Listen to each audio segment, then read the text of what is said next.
আসসালামু আলাইকুম everyone, welcome back to MS Assam blog.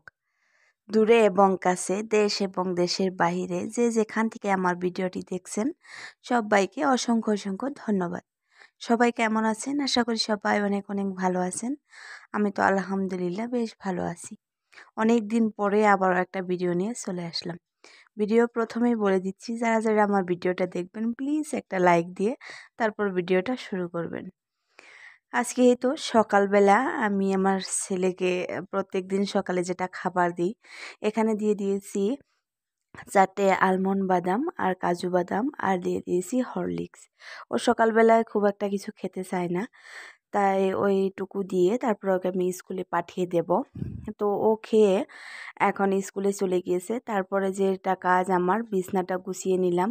আর এই আমার বেডশিটগুলো দেখাচ্ছি। এই বেডশিটগুলো এত ভালো কি বলবো, অনেক সুন্দর, অনেক মোটা। এটার মধ্যে বাচ্চা লাফালাফি করলেও কিন্তু বেডশিটগুলো মানে অগোছালো হয় না বেডটা। তো দামটা একটু বেশি, তারপরেও কিন্তু বেডশিটগুলো অনেকটাই ভালো। তো সকাল সকাল জিহান চলে গিয়েছে, তারপর আমি বিছানাটা গুছিয়ে এখন একটু কিটির সঙ্গে খেলা করছি। আমি একটু কাজ করছিলাম, তো লঙ্কা রসুন সবগুলো আমি কিন্তু পেস্ট করব, সেই জন্য ওইগুলো খোসা ছাড়িয়ে নিচ্ছিলাম রসুনের, আর লঙ্কাগুলোর বোটা ছাড়িয়ে নিচ্ছিলাম।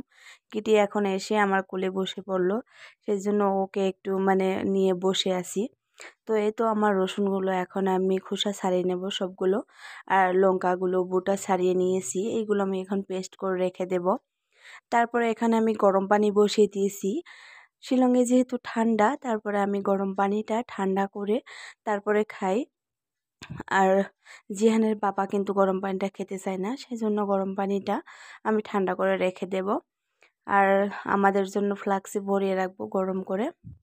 তো এখানে আমি আদাটার খোসাটা সারিয়ে নেব, এটাও যেহেতু পেস্ট করব। আর এই মিষ্টি কুমড়াটা কিন্তু আমার গাছের, আমার একটা গার্ডেন আছে, সেই গার্ডেনে অনেকটা মিষ্টি লাউ লেগেছে, তো ওখান থেকে একটা তুলে নিয়ে এসেছি ছোটোটা। তো এটা অনেক দিন ধরে লেগেছে, দেখলাম বড় হচ্ছে না গাছগুলো, এখন যেরকম বুড়ো হয়ে গেছে গাছগুলো, তো গাছগুলো এখন মরে যাবে। তো সেই জন্য এটা বড় হচ্ছে না, আজকে তুলে নিয়ে এসেছি, ভাবলাম যে একটু মাংস দিয়ে রান্না করব, দেখি কীরকম লাগে। তো সবগুলো কোটাবাছা করে তারপরে কিন্তু আমি রান্নাটা বসিয়ে দেব। তো এখন আমি এই তো সবগুলো কোটাবাছা করে নেব, তারপরে আমি ধীরে ধীরে রান্নাটা আরম্ভ করে নেব। কোটাবাছাটা আগে করে রাখলে তারপরে কিন্তু রান্নাটা বসিয়ে দিলে ঝটপট হয়ে যায়। আমি এখন সেই জন্য লাউটাকে ভালো করে কেটে নেব, খোসাটা ছাড়িয়ে নিয়েছি, একটু বড় বড় সাইজ করে কেটে নেব এটাকে। তো সবাই কিন্তু কম বেশি রান্নাটা পারেন, সেই জন্য রান্নাটার রেসিপিটা আজকে আর দেখাবো না, শুধু আমি বড় বড় করে কেটে নিচ্ছি। মাংসটা রান্না করা কিন্তু সবাই জানেন, আর রেসিপিটা আজকে আমি দেইনি। তো এই তো আমার কোটা বাছা হয়ে গেছে, এখন আমি এই আদাটাকেও ছোট ছোট স্লাইস করে কেটে নেব, তারপরে মিক্সারে আমি এটা পেস্ট করে নেব। এই তো আমি দেখুন কত ছোট ছোট করে কেটে নিচ্ছি, তারপরে কিন্তু আমি সব পেস্টগুলো করে নেব। আর আমি কিভাবে পেস্টটা করি সেটা আজকে দেখাবো। তো এখানে আমি একটা মিক্সিং জারে এই তো আদাগুলো দিয়ে দিলাম, আর এখানে আমি দিয়ে দেব একটু তেল, রান্নার তেল, সাদা তেল, ওইটা দিয়ে তারপরে পেস্ট করব।